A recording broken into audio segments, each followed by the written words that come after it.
Assalamualaikum warahmatullahi wabarakatuh. Selamat pagi dan salam sejahtera untuk kita semua. Bertemu lagi dengan Pak Ama pada pembelajaran informatika. Apa kabar hari ini anak-anak? Alhamdulillah sehat ya. Sebelum kita belajar, seperti biasa kita berdoa sesuai agama dan kepercayaan kita masing-masing. Berdoa dimulai.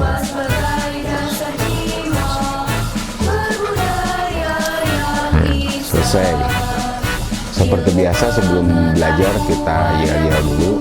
Yel-yel Kota Bekasi. Selamat pagi. Pagi. Luar biasa.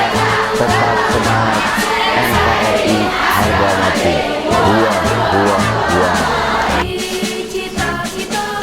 Baik anak-anak, materi hari ini adalah dampak sosial informatika. Tujuan pembelajarannya itu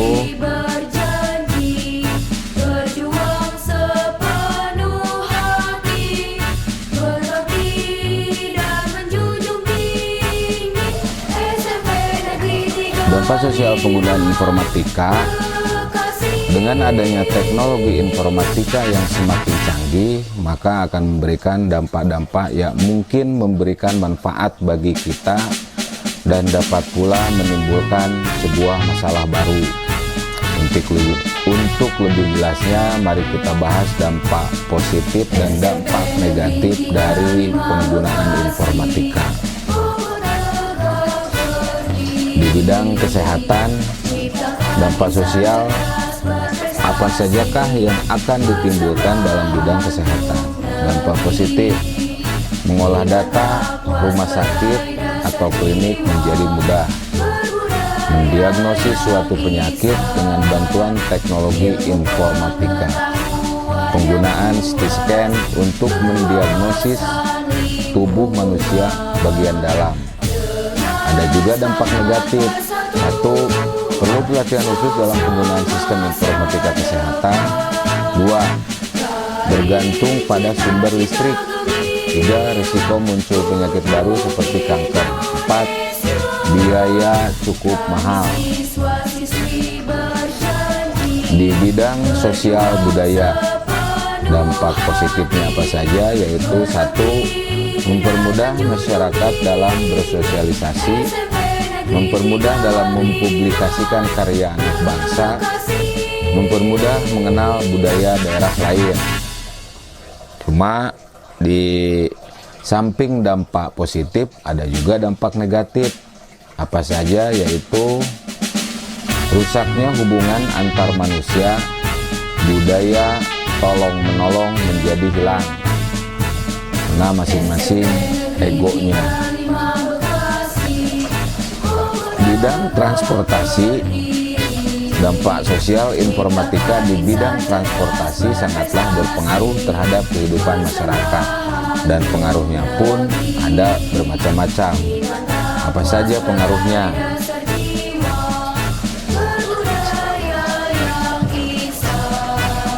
Bidang transportasi, dampak positif GPS atau petunjuk arah, adanya transportasi online, kemudian adanya MRT. Nah, ini GPS sering kita gunakan dan terasa manfaatnya ya ketika mencari saudara atau teman, tinggal WA minta share lokasi. Kemudian adanya transportasi online cukup terasa manfaatnya juga bagi kita, adanya Gojek, Grab, Uber dan lain sebagainya. Kemudian ada transportasi MRT. Nah, ini yang sedang digalakan oleh pemerintah. Mungkin di beberapa daerah sudah ada, jadi tanpa macet gitu ya. Bidang transportasi juga ada dampak negatifnya. Jika sistem navigasi pada kendaraan rusak dan tidak dapat berfungsi dengan maksimal, kemungkinan pengguna akan tersesat. Lanjutnya, pada sistem lampu pengaturan lalu lintas juga, apabila terjadi gangguan, atau rusak, maka jalanan akan kacau, mungkin macet lah. Dampak sosial di bidang pemerintahan, adanya informatika juga berdampak terhadap pemerintahan, yang mana dapat menjadi segi ukur suatu negara. Teknologi informatika juga dapat berpengaruh dalam berkembangnya suatu negara. Terlebih jika teknologi itu merupakan teknologi yang memiliki sistem penyimpanan dan kualitas pelindung yang kurang baik, maka itu bisa sangat berakibat fatal bagi suatu negara. Berikut adalah dampak dari informatika di bidang pemerintahan.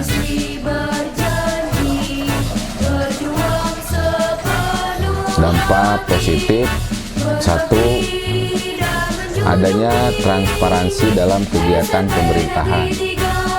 2. Memudahkan komunikasi antara pemerintah dengan masyarakat. 3. Memudahkan akses informasi berkaitan dengan pelayanan masyarakat. 4. Mempermudah dalam pentransferan suatu data dengan cepat. Nah, selain dampak positif, ada juga dampak negatifnya, yaitu maraknya kasus cybercrime.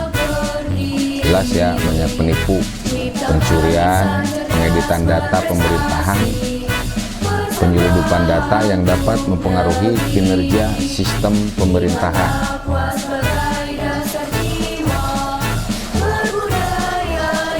Dampak sosial informatika. Dampak sosial informatika apa saja di bidang pendidikan? Dalam bidang pendidikan, informatika banyak memiliki peranan teknologi informasi, seakan telah menjadi pengalihan buku guru sistem pengajaran yang sebelum masih bersifat konvensional. Teknologi informasi menunjukkan ilmu pengetahuan menjadi kian berkembang dan berkembang. Namun, informatika juga memiliki dampak positif dan negatif terhadap kehidupan. Salah satunya yang menonjol adalah di bidang pendidikan. Apa saja dampak positif dan negatifnya?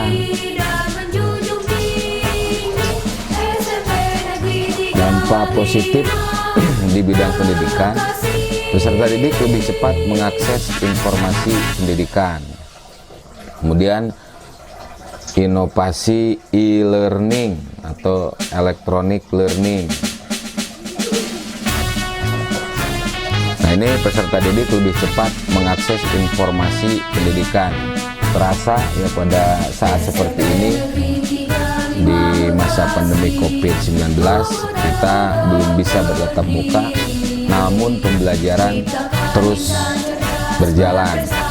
Banyak media yang bisa kita gunakan, baik itu WhatsApp, Google Classroom, kemudian